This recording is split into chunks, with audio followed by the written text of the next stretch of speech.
it any powers of thought or planning. So how does it know it has to camouflage itself?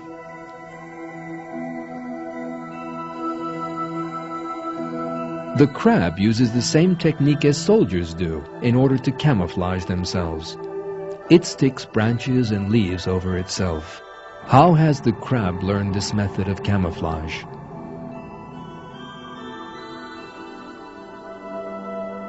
It is clear that it has been inspired to do this.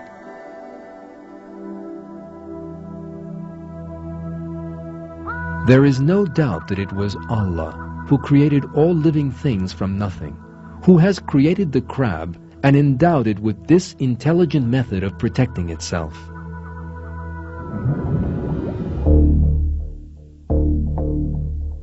There are other creatures that make covers for themselves and hide in them. These even include larvae, or newly hatched insects.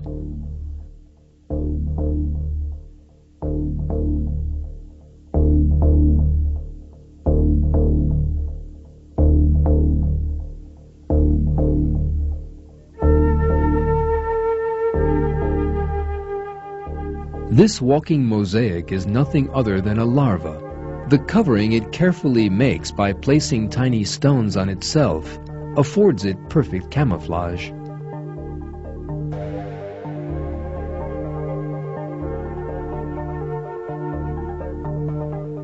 Larva's covering are not all of one type. There are some made out of small pieces of wood, and others that are wider and made from leaves.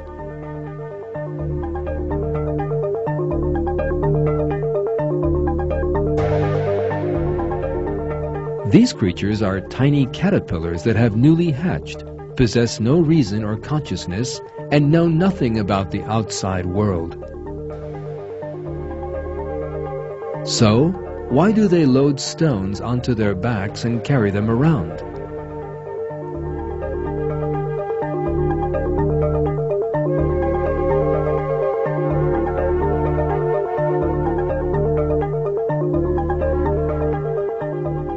The defenders of Darwin's theory of evolution are desperate in the face of this question. One of these, the German Heumar von Dittfurth, makes the following comment regarding the intelligent behavior of caterpillars in his book, In the Beginning Was Hydrogen.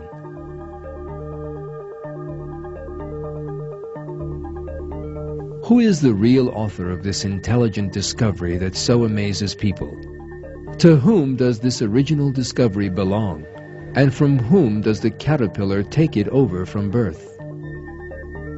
We have to accept that these are methods that only an intelligent human being could resort to in order to survive. Whereas, it is out of the question for a caterpillar to design such a plan, and for it to carry it out.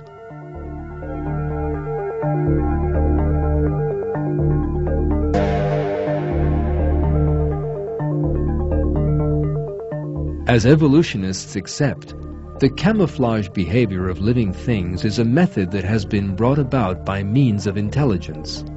Yet the possessor of that intelligence is not the creature which employs it, but another force that rules it. And that is the reality that evolutionists do not wish to accept. Allah created all these wonderful features of living things, and they are proof of His infinite wisdom and knowledge.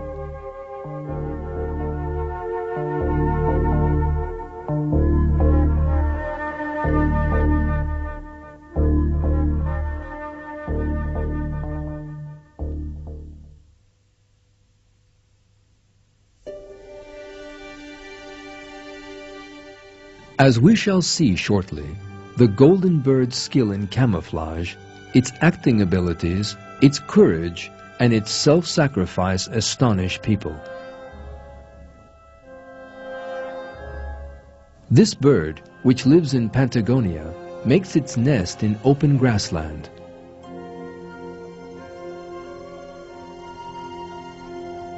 The maturing egg in the mother bird's stomach is covered with earth designs just before it is laid. These designs are a special means of protection created to camouflage the egg. Thus, the eggs go unnoticed in the grass.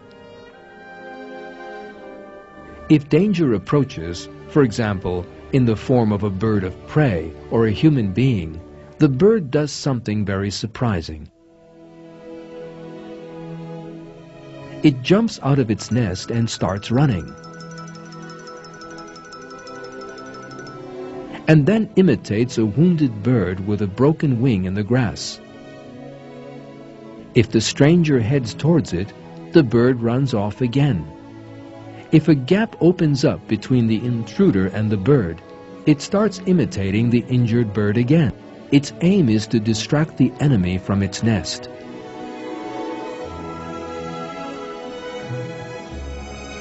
When the danger has moved far enough away, the act comes to an end, and the bird flies back to its nest.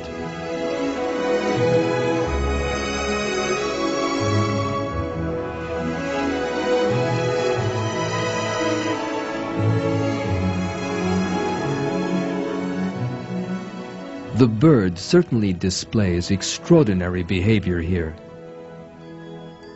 It is a huge self-sacrifice for a tiny bird to endanger itself for its young.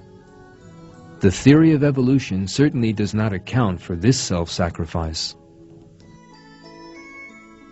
At the basis of Darwinism lies the assumption that every living thing is self-centered.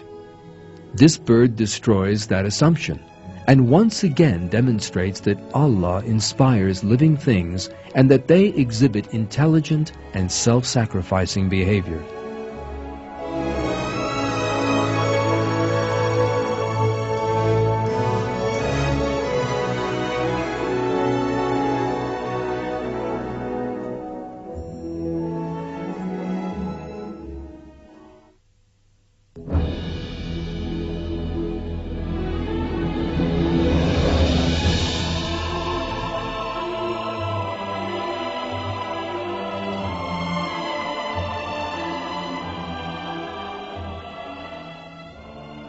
The more we study nature, the more the same truth emerges. Living things possess such well-designed and complex structures that they totally invalidate the theory of evolution's claim of their coming about by chance.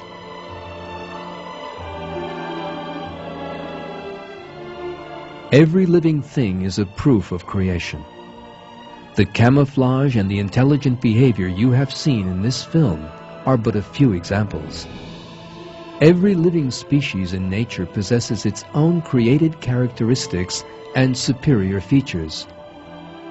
The author of all this magnificent creation is Allah, the Lord of the earth and the heavens, and all that lies between.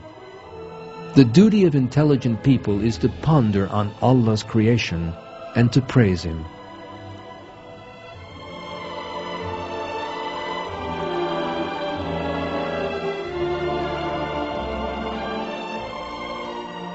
In a verse in the Quran, Allah says, "All praise belongs to Allah, the Lord of the heavens and the Lord of the earth, Lord of all the worlds. All greatness belongs to Him in the heavens and earth. He is the Almighty, the All-Wise,